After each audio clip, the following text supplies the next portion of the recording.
ایک عبادت گزار شخص تھا، پہاڑی کی چوٹی پہ بیٹھ کے اللہ اللہ کیا کرتا تھا، پہاڑی کی چوٹی پہ بیٹھ کے اللہ اللہ کیا کرتا تھا۔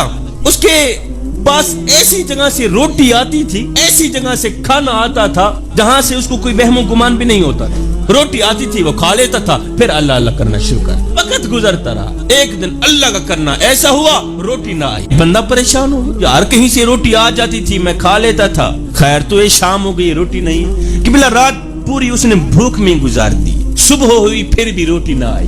عبادت گزار شخص بڑا پریشان ہو گیا۔ خیر اس عبادت گزار شخص نے کیا کیا، پہاڑی سے نیچے اترا، کہیں سے جاؤں کوئی روٹی کا ٹکڑا مل جائے کھاؤں پیٹ تو پالوں۔ یہ عبادت گزار شخص پہاڑی کے نیچے اترا، پہاڑی کے نیچے ایک عیسائی کا گھر تھا۔ عبادت گزار شخص نے جا کر دستک دی، عیسائی باہر نکلا، ہاں بھی کیا لینا چاہتے؟ اس نے کہا بھوکا ہوں روٹی چاہیے۔ اس عیسائی نے عبادت گزار شخص کو 3 روٹیاں دی۔ کتنی 3 روٹیاں دی۔ عبادت گزار شخص بھوکا تھا، پیٹ روٹی مانگ رہا تھا، خوشی خوشی یہ 3 روٹیاں لے کر واپس پہاڑی کے اوپر جا ہی رہا تھا۔ پیچھے عیسائی کے گھر میں رکھوالی کرنے والا ایک کتا تھا، وہ عبادت گزار شخص کے پیچھے دوڑ پڑا۔ جیسے ہی عبادت گزار شخص کے قریب آیا بھونکا، عبادت گزار شخص کو لگا کتا مجھے کاٹنا چاہتا ہے، تو عبادت گزار شخص نے ایک روٹی اس کتے کو ڈال دی، کتا روٹی کھانے لگ گیا۔ عبادت گزار شخص تھوڑا آگے چلا گیا، کتے نے جیسے ہی پوری روٹی کھائی پھر عبادت گزار شخص کے پیچھے دوڑ پڑا، قریب آیا بھونکا، اس کو لگا کتا مجھے کاٹنا چاہتا ہے، تو عبادت گزار شخص نے دوسری روٹی بھی اسی کتے کو ڈال دی، کتا دوسری روٹی کھانے لگا۔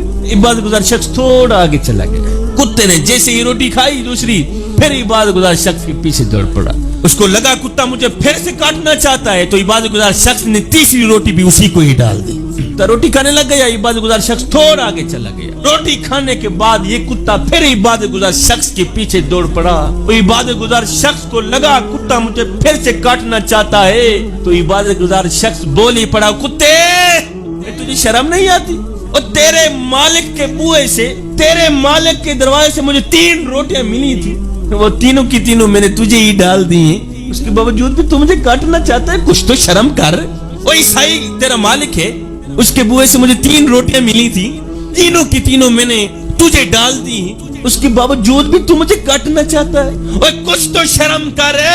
تو کتے کو میرے اللہ نے بولنے کی طاقت عطا فرمائی۔ کتے نے کہا اے حضرت انسان، شرم مجھے نہیں، شرم تو تجھے آنی چاہیے۔ کتے بتا تو صحیح مجھے شرم کیسے آنی چاہیے؟ جانور کا جواب سننے کے قابل ہے میاں۔ اس کتے نے کہا اے حضرت انسان، کافی عرصہ ہو گیا ہے میں اس عیسائی کے گھر کی رکھوالی کر رہا ہوں، کافی عرصہ بیت گیا، دل کے کانوں سے سنیے گا میاں، آخری بات کہہ کے اجازت چاہوں گا میں۔ کتے نے کہا اے حضرت انسان، کافی عرصہ بیت گیا ہے میں اس عیسائی کے گھر کی رکھوالی کر رہا ہوں، 4 دن گزر جاتے ہیں عیسائی مجھے روٹی دیتا ہی نہیں ہے۔ کتے نے کہا 4 دن گزر جاتے ہیں، کبھی کبھی عیسائی مجھے روٹی دیتا ہی نہیں ہے، اور کمال کی بات تو یہ ہے ابھی بھی میں 3 دن کا بھوکا ہوں۔ اے حضرت انسان، 3 دن کی بھوک تو میں برداشت کر رہا ہوں، لیکن اپنے مالک کا بوئا چھوڑ کر غیر کے بوئے پہ جا کر میں نے مانگنا گوارا نہیں کیا۔ 3 دن کا بھوکا ہوں، 3 دن کی بھوک تو میں برداشت کر رہا ہوں، مالک کا بوئا چھوڑ کر، عیسائی کا بوئا چھوڑ کر غیر کے بوئے پہ جا کر میں نے مانگنا گوارا نہیں کیا۔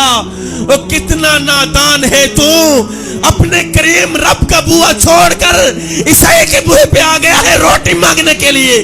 بتا تو صحیح شرم تجھے آنی چاہیے، شرم مجھے آنی چاہیے۔ وہ عبادت گزار شخص روتا ہوا جا رہا تھا، رو رو کے کہہ رہا تھا دنیا والوں، کریم رب کا بوئا چھوڑ کر غیر کے بوئے پہ نہ جانا، اگر غیر کے بوئے پہ چلے گئے تو یاد رکھنا کتا تم سے بازی لے ہی گیا ہے، اگر غیر کے بوئے پہ چلے گئے تو یاد رکھنا